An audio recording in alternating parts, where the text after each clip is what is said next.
Thank you so much, Régis. Good morning. I'm really happy to be with you today for these Perimat Days 2022. We have a very busy agenda, as Régis said. Over these 2 days, we're going to tackle all the major challenges in our business. So with testimonials, panel discussions, and sometimes more formal presentations, let me tell you, this is going to be very exciting. So in order to set the stage, immediately, I'm really happy to welcome Mr. Frédéric MONCANY de SAINT-AIGNAN, who is going to talk about the changes and challenges in the maritime world.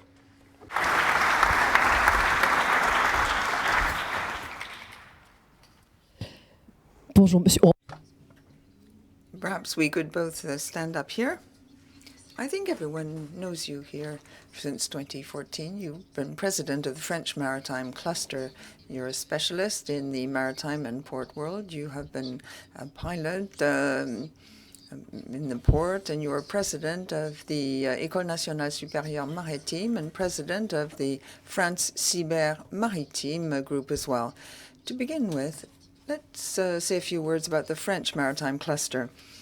Good morning, everybody, and thank you very much for having welcomed me here. Thank you, Régis. Thank you, Pascal. It's always a very great pleasure to be here. We met here in person a couple of years ago. The French Maritime Cluster. I'll perhaps focus on this issue briefly. A lot of people in the room are familiar with who we are. We're an association set up in 2006, which groups together over 470 members who are, so to speak, the vast majority of the maritime economy in the country. Ship owners, fishing entities, pleasure craft, but also services and insurance services in particular. And that's why I'd like to greet a few members here of the French Maritime Cluster. So what do? We try to raise the voice of the maritime world in order to tell the powers that be how important the blue economy is, our weaknesses and strengths. I am sure you are convinced of the fact that one of the levers for growth is to support the sustainable development of our economy. And for the last 50 years, our work has been paying off.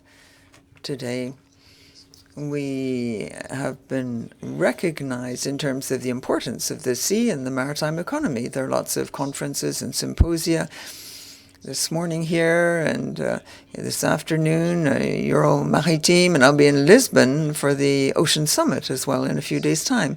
In other words, this whole area is really getting going. The 21st century will be a maritime century, but I don't need to tell you that. It's no great news to you. So that's what I wanted to say about the French Maritime Cluster in a nutshell. So what are the greatest changes that have occurred in the maritime world?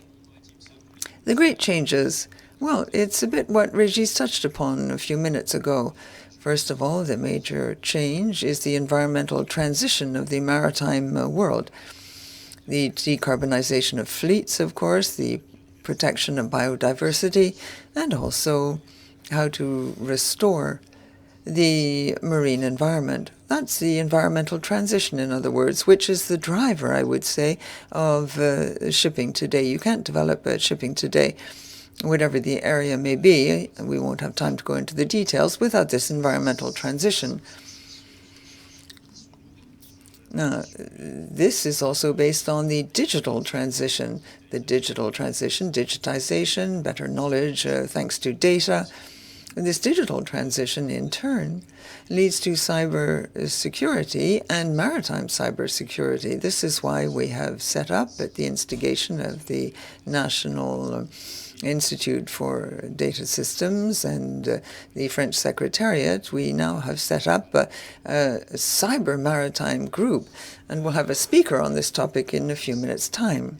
Here again, our goal is to bring together the maritime ecosystem around cybersecurity.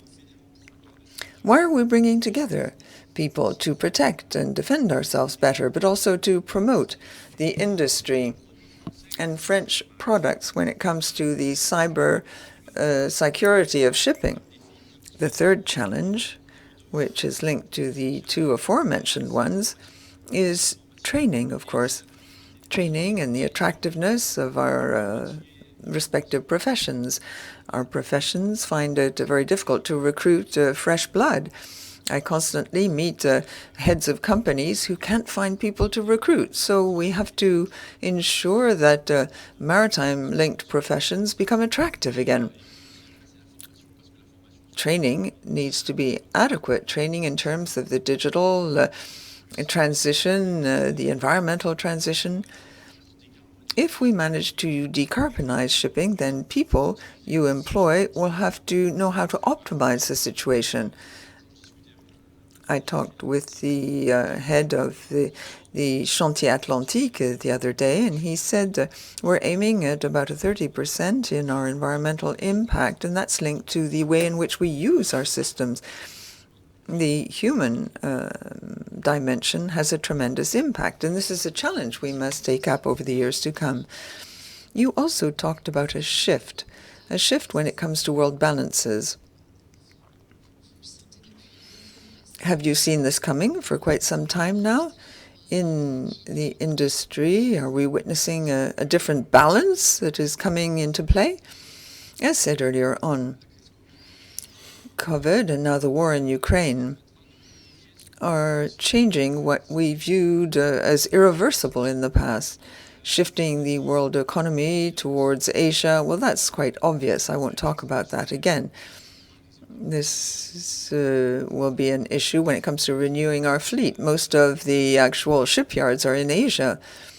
So at what pace will we be able to renew fleets against this background of the environmental transition? We'll have to transform ships as a result. The pandemic has shown the weakness of the production and the logistics chain. We have seen this, but aren't sufficiently aware of it, perhaps. So I think we'll have to ensure things once again with a view to greater sovereignty, not national sovereignty, but European sovereignty. I'm talking about production, control of various flows. I believe today that we will all need to work together in order to master this shift in decision-making centers, which must remain within Europe. That is why sovereignty is one of the major topics at present, and sovereignty entails training. So how can we ensure that decision-making centers will remain in Europe? How can each and every one of us do something about this? Well, it's quite simple. But there is no ready-made solution. For some years now, I've been saying, and I think Parimat is an illustration of this, I've been saying that we have the skills and we need to make this more widely known. We have to also be aware of this economic solidarity. If you're a French or European economic player in a given area, whatever it may be, you have to look at the French or European supply, whatever the area. Say if I'm a French shipper, then I have to see whether the French ports can welcome me, whether French companies can welcome me, whether French ship owners can welcome me, and whether I can turn to French insurers and brokers. And that was the idea at the outset of Parimat. The idea was to show that France has all this know-how when it comes to transport insurance. You talked about major changes in the maritime world. Now, let's look at risks. What are the major risks today? Well, over and beyond the historic risks we're familiar with, what are the new risks that are emerging today? Obviously, the disruption of the supply chain. And we experienced this with the pandemic, and in a minor but significant way with the Suez Canal event.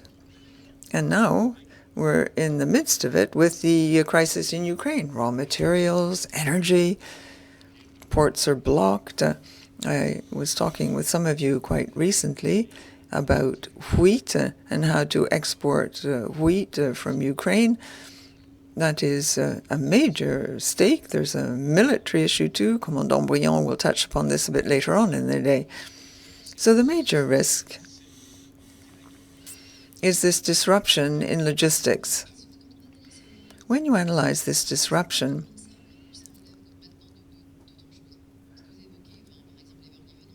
you talked about the Ever Given. Yes, it's a grain of sand that blocks the whole situation. Yes, clearly, this disruption, what people said after the pandemic, things will settle back down again. But unfortunately, that will not be the case in the foreseeable future. So it's necessary to control the flows to achieve sovereignty once again. If we control flows, or at least the way they're transported, we will reduce but not eliminate this disruption in the supply chain. That's the major risk. And then you have another huge risk, as said, we hardly dare state it, in fact.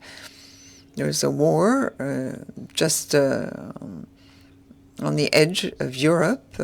What will the short and medium-term and long-term impacts be?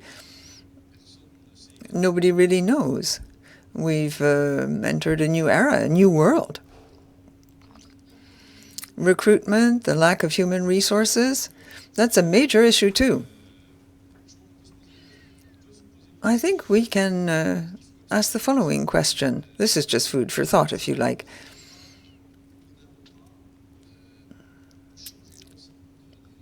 Here again, maybe we need to have a paradigm shift. Maybe we're inching towards full employment. We all remember in the preceding decades that people constantly talked about unemployment.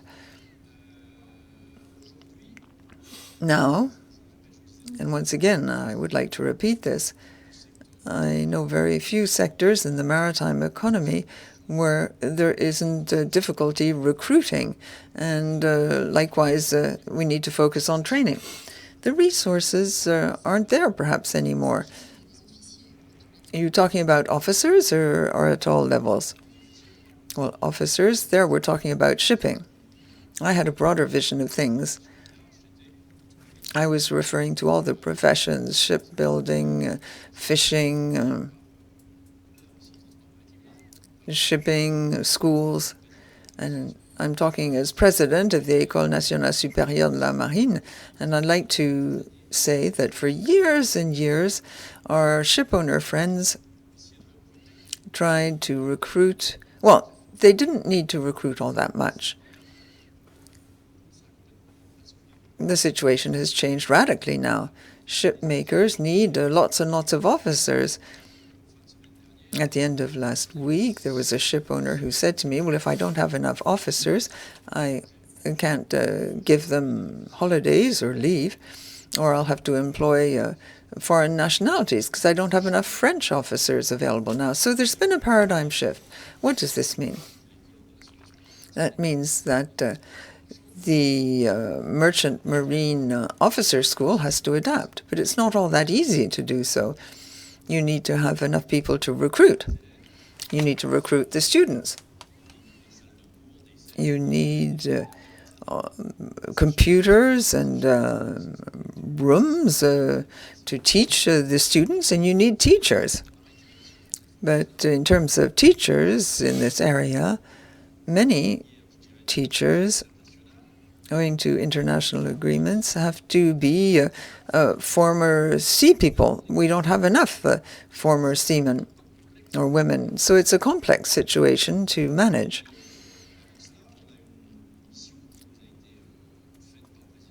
The President of the Republic at the Fontenoy de la Marine in September 2021, he set us a challenge. He said we must employ all these students when they graduate from the French school. Okay, we could perhaps change the way we give people classes, maybe in amphitheaters, so we can teach more people at the same time without recruiting too many professors or teachers. We need the requisite investment to build other buildings in Saint-Malo and Nantes in particular. And also, we opened the doors wide because the school is now part of the school leaving and university entrance system. The employability rate is over 100% when people graduate from our school. These shipping lines quarrel over the officers who've just graduated, trying to get them desperately. We have 2 days of discussion here, and what would you like to say by way of the main ideas or food for thought? Well, I think my most ardent wish, well, I have 2. First, as I said earlier on, I think we have to, together, become aware of the fact that, 1, the environmental transition is the path which will enable us to remain ahead of the game. I'm talking as Europeans. It will be the driver behind the maritime economy of the 21st century, and that will entail cybersecurity, training, and what have you. And 2, I don't know whether this is a real wish, but it's something that strikes me a very great deal. When I was much younger, we used to refer to this quite often, and perhaps in the recent past we've forgotten. It's civis pacem para bellum. It's a Latin quote, and I think we must bear this clearly in mind. We need to think about it every so often. And that applies over and above shipping. You talked about recruiting officers. We might also have this same vision. This applies to every single area in the economy I know best, that is the maritime economy, over and above the issue of recruitment and training. It's a strategic line of thought in terms of equipping our ships, transporting goods, and so on. Thank you very much. You're quite welcome. Thank you, Frédéric MONCANY de SAINT-AIGNAN.